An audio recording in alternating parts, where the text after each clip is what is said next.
తాత బాగున్నావా? బాగానే ఉన్నా. ఏం చేస్తున్నావు?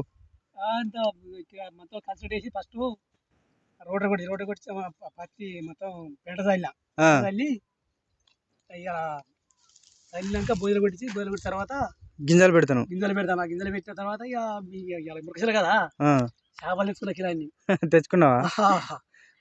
ఇక తెచ్చుకొని చేపలు సంత మరి ఇంత మంది తెచ్చుకున్నా నా ఇంటి తాగిన పత్తి గింజలు పెడతాను. మబ్బు వస్తాను నేను వాతావరణం వస్తానని పెడతాను. వర్షం పడ్డదా? వర్షం లేదు అటుగానే బేరి వస్తాను పోతాంది మబ్బు వస్తాను పోతాంది. వర్షం లేదు కానీ గింజలు పెడతాను. పని పథకాన్ని పోయొచ్చి మరి ఎట్లా మరి గింజలు మొలతాయి? మరి ఇప్పుడు దుక్కిలో పెడితే వర్షం పడితే మొలతాయి మళ్ళీ నీళ్ళు కడతావా? నీళ్ళు కడతాం.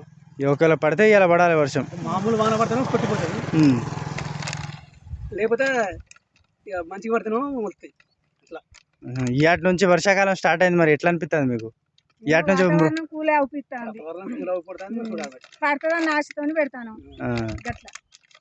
సరే పెట్టండి.